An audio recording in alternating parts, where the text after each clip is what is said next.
Well hi guys, good morning. बात करने वाला हूँ आज के सेशन के बारे में। आज बहुत इंपॉर्टेंट सेशन रहेगा क्योंकि कल हॉलीडे है, तो हॉलीडे से पहले का सेशन इंपॉर्टेंट होता है कि आप प्रीमियम मीटिंग होने वाला है या ट्रेंडिंग रहेगा मार्केट, क्योंकि आज होने वाली है बैंक निफ्टी की एक्सपायरी और थर्सडे होगी आपकी निफ्टी की एक्सपायरी। तो एक क्या शांत सेशन देखने को मिलेगा या बहुत ज़्यादा वोलेटाइल होगा या बहुत बड़ी तेज़ी एक बार फिर जैसे कि कल बैंक निफ्टी में देखने को मिली या निफ्टी में देखने को मिली, क्या वो कंटिन्यू रहेगा। अभी की बात करता हूँ, डाउ जोन्स रात प्लस में क्लोजिंग देने में कामयाब हुआ। एक बार फिर अच्छा सेशन देखने को मिला, थोड़ा कम ही था लेकिन अच्छा सेशन था। कल डाउ जोन्स जो प्लस में बंद हुआ है 146 पॉइंट प्लस में बंद हुआ है। जब इंडियन मार्केट क्लोज हो रहा था उस टाइम पर 55 पॉइंट प्लस में था।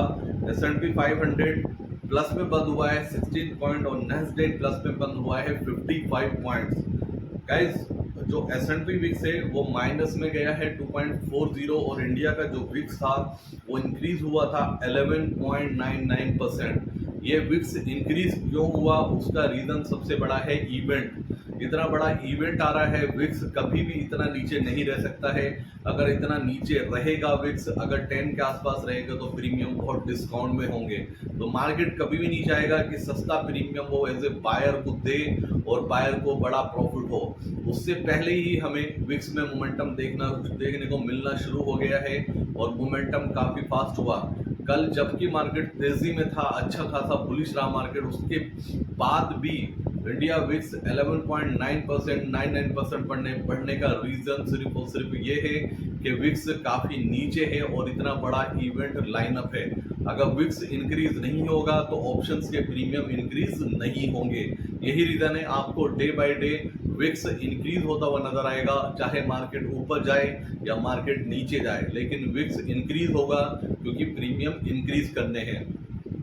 करंट की बात करता हूँ, सिर्फ एक ही चीज़ की बात करता हूँ, वो है bond yields. Bond yields again 4.60।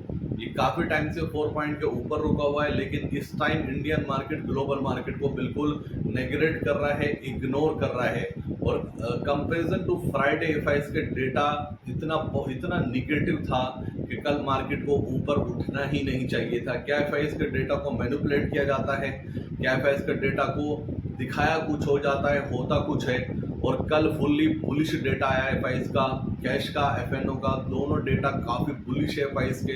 Pro भी बुलिश गए हैं और तारीफ की बात यह है कि हमेशा क्लाइंट्स यानी कि रिटेलर हमेशा बेयरिश है। इस सिचुएशन में हमेशा रिटेलर फंसता है। जब बुलिश होते हैं एफआईएस वो हमेशा निगेटिव होता है, जब निगेटिव होते हैं एफआईएस वो हमेशा बुलिश होता है। तो एफआईएस के डेटा को देखकर लगता है कि एक बार बहुत बड़ी तेजी बननी चाहिए, लेकिन फ्राइडे के सेशन को देखकर एफआईएस का इतना निगेटिव डेटा था। 10,000 करोड़ की नेट सेलिंग थी, stock future, cash and future मिलाकर। इतनी बड़ी सेलिंग होने के बाद भी इंडियन मार्केट नहीं गिरा, तो इसका मतलब कहीं ना कहीं कंफ्यूज किया जाता है ट्रेडर को, डेटा दिखा करके डेटा कुछ और बोल रहा है और मार्केट कुछ और रन करती है। और ये एक बार नहीं जाने कितनी बार मैंने ऑब्जर्व किया है कि डेटा को देखकर आप कभी भी पोजीशन बनाते हैं उसकी अपोजिट जाती है।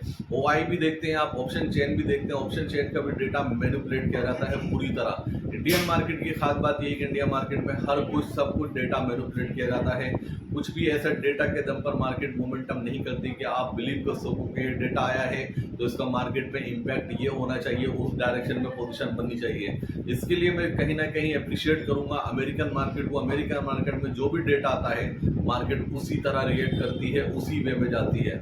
छोटा सा update about Kotak Mahindra bank. Kotak Mahindra bank के लिए 16,000, 1600 और 1625 ये जोन बहुत सपोर्ट जोन है। आपको बार बार यहाँ पे आएगा तो उसको सपोर्ट देता हुआ दिखाई देगा। ध्यान रखना, अगर आपको वापस से 1600 के आसपास दिखाई दे तो बाइंग इनिशिएट कर सकते हैं।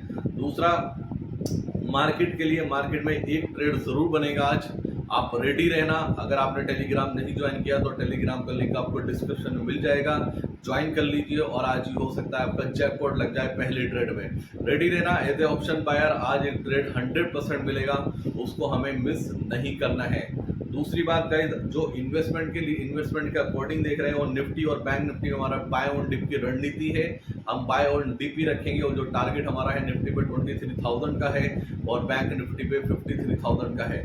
गाइस बाय ऑन डिप रहना है, ऐसा नहीं कि गैप अप खुले और आप कूद जाएं, ऐसा बिल्कुल नहीं होना। बाय ऑन डिप रखना, अपना आपको बिल्कुल माइंड सेट बना लीजिए, बाय ऑन डिप लेकर चलना है और इलेक्शन के जो आउटकम आ रहे हैं उस पर आपको ध्यान रखना है, क्योंकि मार्केट पूरा उस पर मूवमेंट करेगा जैसे भी वहां से अपडेट आएगा। अगर इन्वेस्टमेंट के पर्पज से कोई स्टॉक सर्च कर रहा है तो फर्स्ट टाइम मैं ऐसी वीडियो में आपके लिए लेकर आया हूं एक स्टॉक जो आपको दे सकता है 20-30% का रिटर्न विद इन 6 मंथ, और 6 मंथ में 30% काफी होता है एज ए इन्वेस्टर के लिए। कंपनी का नाम है ABFRL, Aditya Birla finance fashion limited. Guys उस पे जाइए, कंपनी का भी शेयर्स का प्राइस चल रहा है, हमने 266 पे अपने क्लाइंट को रिकमेंड किया है, 272 के आसपास चल रहा है, इसको बाय कीजिए और हमारा टारगेट इसमें 400 का है विद इन 6 मंथ, इसको इग्नोर नहीं करना है आपको। दूसरी बात पीसीआर की बात करता हूँ, निफ्टी का पीसीआर 1.12 है, ठीक है कंफर्टेबल है, और बैंक निफ्टी का पीसीआर 1.66 है, ओवरबॉट हो चुका है। क्या सिचुएशन बनेगी, क्या कंडीशन बनेगी, टेलीग्राम में आपको ट्रेड मिल जाएगा और आज वन साइड ट्रेड मिलेगा और उम्मीद करूंगा कि आज अच्छा प्रॉफिट होगा हमारे टेलीग्राम फैमिली को। और डबल जैकपॉट की मैं ट्रेड लेकर आने वाला हूँ थर्सडे को, हमें थर्सडे मिस नहीं करना है, थर्सडे हमको 100% पोजीशन बनानी है और इस बार हम कुछ बड़ा लेकर चलेंगे और वेट करेंगे पोजीशन में और डबल का टारगेट रखेंगे, इस बार हम मिस नहीं करने वाले। तो guys thank you so much, love you दोस्तों, मिलता हूँ जैसे भी होता है मार्केट में अपडेट कुछ भी अपडेट होगा मैं आपके साथ 100% शेयर करूंगा। और जिन लोगों ने टेलीग्राम नहीं ज्वाइन किया, आप जिंदगी की सबसे बड़ी गलती कर रहे हैं, बहुत बड़ी मिस्टेक कर रहे हैं। अगर आपको पैसा कमाना है, पैसा बनाना है तो इस टेलीग्राम चैनल के साथ, हमारे टेलीग्राम चैनल के साथ जुड़िए, बाकी सबको भूल जाइए, आपको डिफरेंट एक्सपीरियंस आएगा। Thank you so much, love you दोस्तों, जय हिंद।